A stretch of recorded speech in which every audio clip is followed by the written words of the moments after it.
tuh penasaran deh, kenapa ya ada orang tuh yang suka sama pekerjaannya, tapi dia tuh memutuskan untuk memilih untuk resign. Kenapa ya? Iya juga ya. Kenapa ya? Tapi kamu nih ya, kamu tuh tanya-tanya nggak kenalan dulu. Sana-sana kenalan. Oh iya, aku lupa kenalan. Halo, nama aku, kenalin ya, nama aku Monica. Nah, gitu dong, bagus kenalan. Kenalan juga ya sama aku, nama aku Siti. Jadi, menjawab pertanyaan Monica tadi, sebenarnya alasannya tuh macam-macam. Ada yang karena kebanyakan sih karena konflik ya. Ada juga yang karena tingkat stresnya itu tinggi, apalagi kerja-kerja numpuk dan lain sebagainya.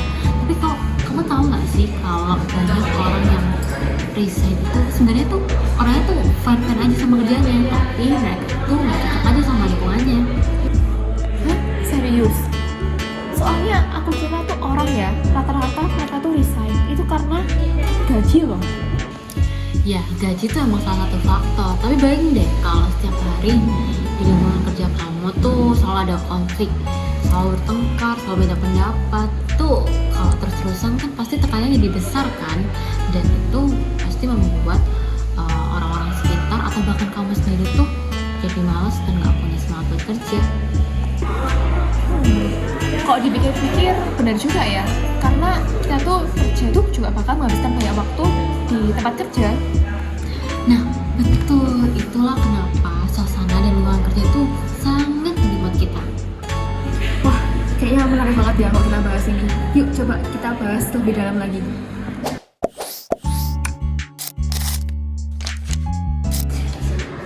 Aku ya, kalau dengar kata konflik itu, yang ada di pikiran aku itu cuman karena berdebat dan bertengkar.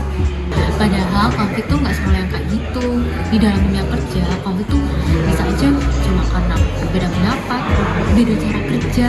Ya itu bisa menyebabkan konflik. Bahkan di tim yang solid sekalipun, konflik tetap bisa ada.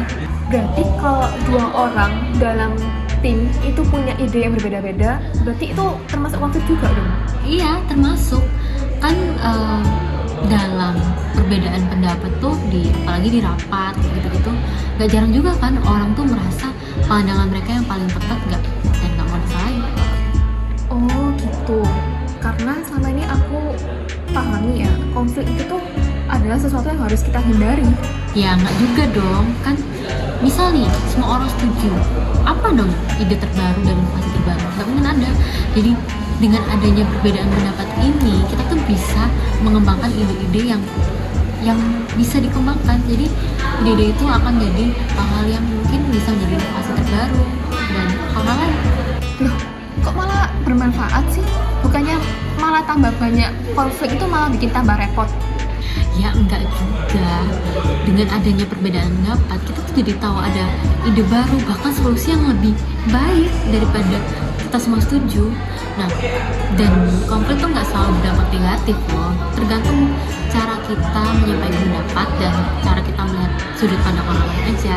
Oh, berarti yang jadi masalah itu bukan konfliknya ya, tapi gimana caranya kita menghadapi konflik tersebut gitu. Nah, tepat sekali. Malah ya, konflik yang bisa dikelola dengan baik itu akan jadi peluang untuk perbaikan.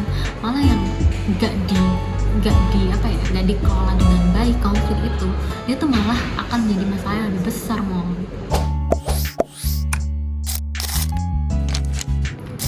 Nah, sekarang aku mau tahu deh tentang stres. Kira-kira menurut kamu apa sih penyebab yang paling sering terjadi itu?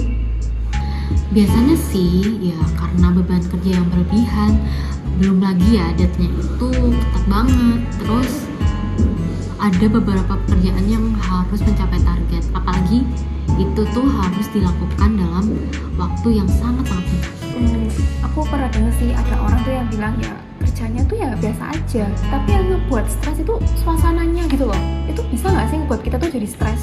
Ya bisa, lingkungan kerja yang kurang nyaman, terus konflik yang nggak diselesain, terus hubungan sama rekan kerja itu ya berantakan, itu tuh sangat menyebabkan stres. Oh, jadi stres itu bukan berarti karena kita banyak pekerjaannya gitu ya. Nah, betul. Kadang ya, bahkan yang menjadi penyebab stres yang paling besar itu ya justru karena lingkungan kerja. Ya gimana ya kalau komunikasinya buruk, terus atasan juga nggak mendukung, apa yang membuat kita semangat untuk kerja? Pasti kita stres di sana. Oh, berarti ada orang itu yang dia dapat banyak banget pekerjaan, ya, tapi dia tetap nyaman aja buat bekerja. Tapi ada juga orang yang pekerjaannya nggak banyak, tapi dia itu juga malah ikut stres. Nah iya benar itu Mon, karena setiap orang tuh punya cara pandang yang berbeda, apalagi dalam hal menghadapi tekanan dan lingkungan kerja.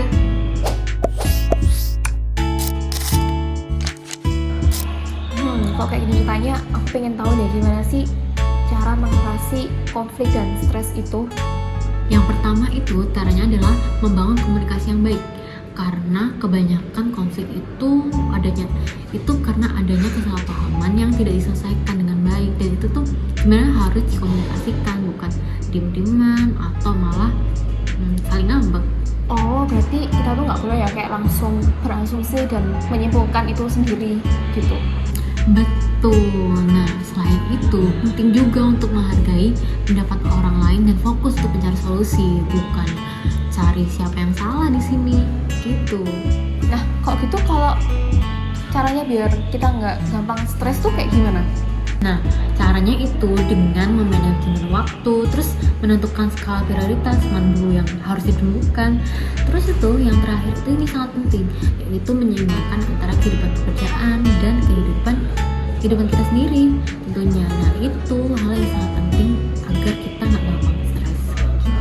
Oh, jadi kita tuh nggak harus kayak menghindari semua tekanan gitu ya? Bener banget itu. Yang penting itu gimana cara kita mengelola tekanan tersebut agar tidak berdampak negatif. Jadi yang penting itu cara mengelolanya. Oh, jadi aku nganggep deh kayak sekarang ini aku tuh bukan berarti aku tuh harus lari dari masalah, tapi gimana caranya biar aku tuh bisa mengelola masalah atau stres ini dengan baik. Tepat sekali, Mon. Akhirnya kamu jadi belajar kan apa tuh konflik, stres, terus gimana solusinya. Dan itu tentunya bisa dipraktekkan oleh teman-teman yang menonton video ini. Itu akan sangat berguna untuk kalian. Wah, aku happy banget deh. Akhirnya aku bisa dapat ilmu tentang bagaimana sih caranya untuk menghadapi stres dan konflik di kehidupan aku sehari-hari. Dan mungkin buat teman-teman juga kiranya video ini bisa bermanfaat buat teman-teman yang mungkin sekarang lagi menghadapi stres atau konflik di dunia kerja atau di dunia manapun itu. Kiranya video ini bisa bermanfaat buat teman-teman. Dan aku nggak sabar banget, aku akan mengimplementasikan tips dari kamu, Tis, tadi di dalam kehidupan aku sehari-hari. Nah, Tis, kamu ada nggak kata-kata mutiara hari ini? Nah, ada dong. Mungkin singkat aja ya dari aku. Kerja keras, raih prestasi. Jangan lupa jaga komunikasi. Goodbye.